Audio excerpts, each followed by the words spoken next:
All right, let's go ahead and get started. Do I like this light? How do I feel about this light? I don't know if I like that.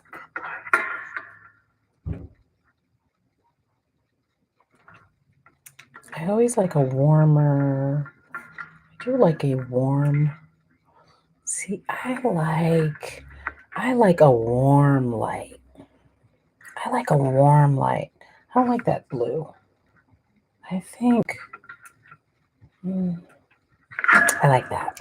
I like a warm light. Okay, so I am super late, but that's all right. We can take these as timeless readings. If we so desire, we can do whatever we want. It's our world. And yeah, so our person of the day is, hold on, wait a minute.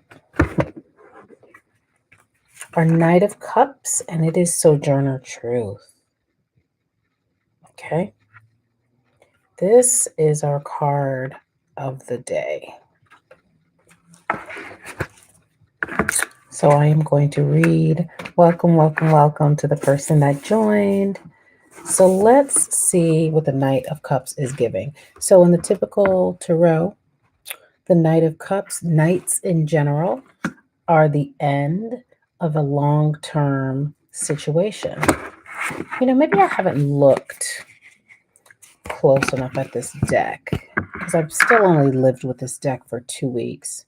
So here we have Sojourner Truth. We have cups on cups on cups on cups. The cups are overflowing. We have cups on the top and we have cups on the bottom. Most of us pretty much know what Sojourner Truth, well, many of us know what Sojourner Truth stood for in the work that she did. No surprise to me that she shows up as a knight, ending a long-term situation.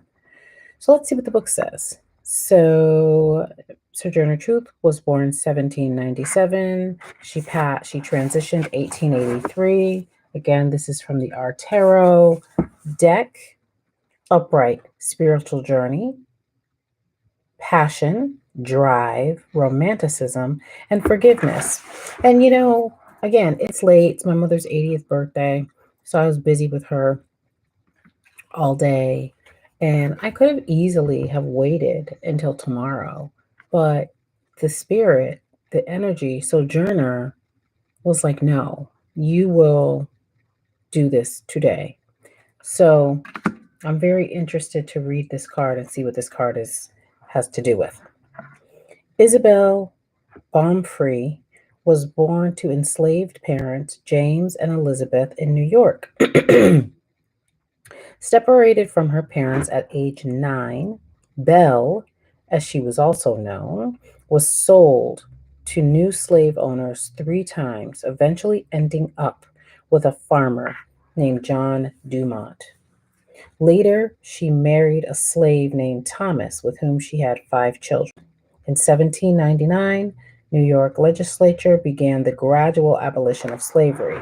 More restrictions were placed on the slave trade, but enslaved Americans in New York would not be fully emancipated until the summer of 1828. Dumont promised Belle that as long as she worked hard, he would grant her freedom sooner than that. She did just as she was told, but Dumont failed to fulfill his promise.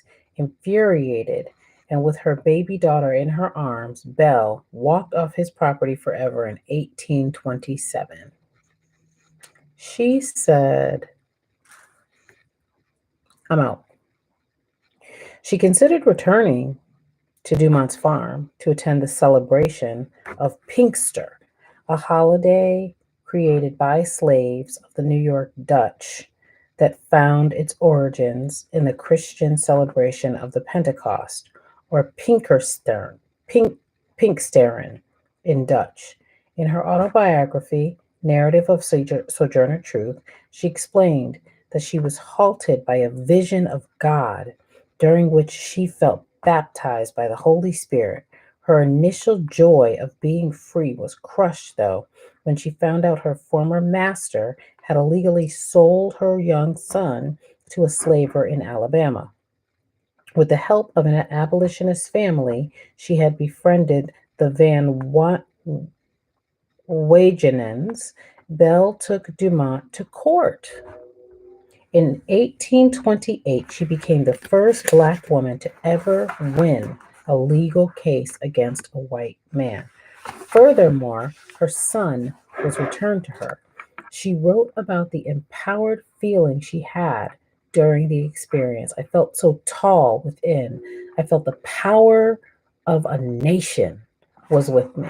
So again, the end of a long-term, the end of suffrage, the end of not suffrage, the end of suffering, the end of scratching and surviving to an extent.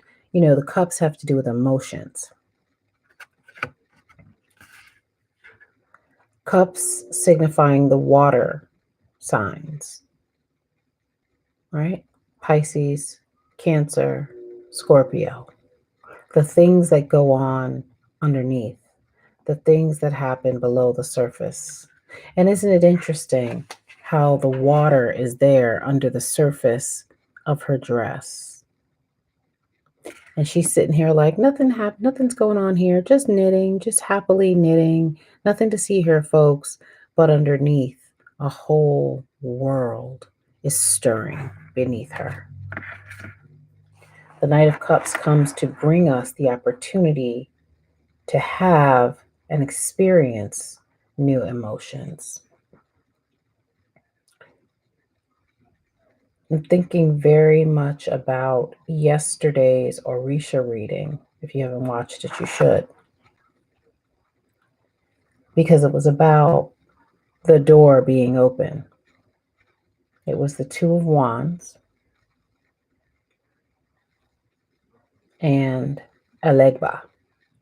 So the door was open for new actions and things like that, but the foundation has to be secure and set.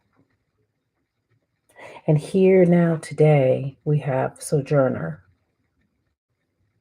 So is it all systems go? I don't know, because I haven't finished reading yet, because I diverted as I do. So let's see. Belle continued to live in New York, finding work as a housekeeper for a minister. She attended the charismatic religious revivals of the Methodist perfectionists. Their style of ecstatic worship that took place inside and outside churches was surging in popularity all over the country. In 1843, she had another transformative experience and told her friends, "The Spirit calls me and I must go." It was then that Belle decided to change her name to Sojourner Truth. In the biography, Sojourner Truth, A Life, a Symbol, Neil Irvin Painter elaborates on how Sojourner's faith guided her.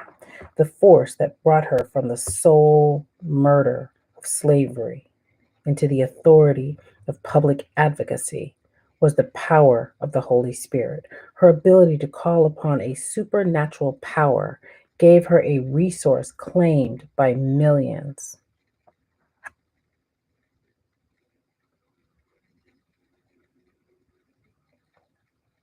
Claimed by millions of Black women and by disempowered people all over the world. Without doubt, it was Truth's religious faith that transformed her from Isabella, domestic servant, into Sojourner Truth, a hero for 3 centuries at least. Sojourner traveled throughout the U.S. preaching her beliefs and visiting abolitionist organizations. She made impassioned speeches about the abolition of slavery and the rights of women. I just feel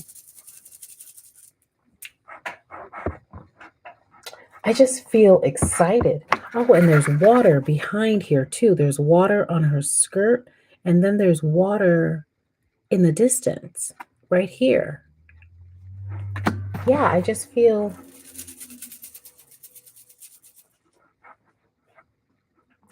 good. I feel good. It's just something about reading these words. It's something about Sojourner. It's something about this Knight of Cups. It's something about the new moon, the full moon that's coming.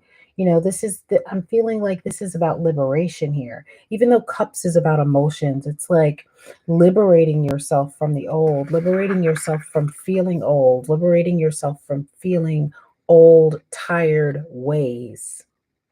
That is very much what I'm feeling that this Knight of Cups is presenting us with. She continued this work for the rest of her life. During her activist career, she met with both famed Black abolitionist Frederick Douglass and President Lincoln. In the 1850s, she moved to Battle Creek, Michigan, where her daughters lived. She continued her career as a speaker. In 1851, she delivered a famous lecture, Ain't I a Woman?, to the Ohio Women's Convention. According to Deborah Michaels' biographical article, Sojourner Truth, for the National Women's History Museum website, Sojourner's speech challenged prevailing notions of racial and gender inferiority and inequality, but reminding listeners of her combined strength. Truth was nearly 6 feet tall and female status. When the Civil War began in 1861, she publicly urged Black men to join the Union Army. In 1879, large groups of Black Americans began to migrate out of the South as state governments there rapidly repealed newly instated rights for Black people and enacted new segregationist laws. Sojourner saw this as an answer to her prayers. She collected signatures for a petition to secure land grants from the federal government for formerly enslaved Americans. In her final years, Sojourner gradually became blind and deaf, but she was cared for in the home of her children and grandchildren until she died at 86 years old. Sojourner Truth demonstrated in her life that she was willing to take repeated risks for the causes and people she loved. Inspired by faith, she took action to live a life aligned with her passion for human rights, a life she believed was her divine purpose. The Knight of Cups represents someone bursting with compassionate energy. Yeah, I'm just but didn't I tell you I was feeling like something? I just want to do that. This knight's appearance in your reading signifies a vibrant personality who is capable of creating peace, love, and harmony for those around them. So, will you be that person? That's what I'm asking. Will you be vibrant? Will you create space for love and harmony for those around you? Not just you. It's not just about you. All of the things, all the nice things, all the desires, all of the love you want, all of the love you're seeking, the relationships you want, the relationships you're seeking, the job you want, the jobs you're seeking, you're seeking, you're seeking, you're seeking, and you're seeking. And we are not getting because it is not for us. It is for those around us. If you have a feeling that you are being called or directed by a spiritual power to do something, don't disregard it. While it's fine to be cautious, let yourself explore the idea of purpose in your own life. I'm feeling like, you know what? It's like electricity. It's like we need to plug into the lock. We need to plug into the universal source, not the lock, the plug. We need to plug into the universal source of light and love. That's why it's like the arm just keeps wanting to go up. It's like wanting to reach the pinnacle, wanting to connect to source. So if we are feeling stagnant, it's like we need to recharge our battery, but we're recharging our batteries in the wrong places. Some of us are trying to recharge our batteries through sex, through shopping, through hiding. The only thing real I'm hearing is the connection to source. And it's not like a dry connection, it needs to be like a noisy connection. Like we need that electricity, we need that charge. We have these projects that we want to put forth, but we don't have enough ashe, spiritual energy, prana, to put our ideas forward because there's a disconnection. While it's fine to be cautious, oh, hey, Corey. Love is the way. The plug has three prongs, three being the power, and the that third prong grounds us. Okay, I'm here for it. I'm here for it. Yeah, it's just like plug it in, you know? It's interesting. If you have a feeling that you are being called or directed by a spiritual power to do something, don't disregard it. While it's fine to be cautious, let yourself explore the idea of purpose in your own life. Whether it is spiritually ordained or not, the Knight of Cups is guided solely by her emotions, instincts, and faith toward an idealistic, optimistic vision. Absolutely. So, the questions: what do you believe is your purpose? How does that mission improve the quality of life for your community? And what actions do you feel called to take? So, there you go. That is the card of the day, Sojourner Truth, helping us to plug into what's really important, helping us to plug into the depths of our possibilities, the depths of our emotions, because that's what the cups are all about. With a sense of quiet, dynamic. I'm hearing dynamic, but it's like dynamism. It's like being calm, cool, collected, but being dynamic is what I'm hearing. That's the vibe. Whenever you're listening to this, it will be the perfect day. It'll be the perfect time. And if no one has told you today, you are loved and you are worthy of love. And I will see you next time. Bye.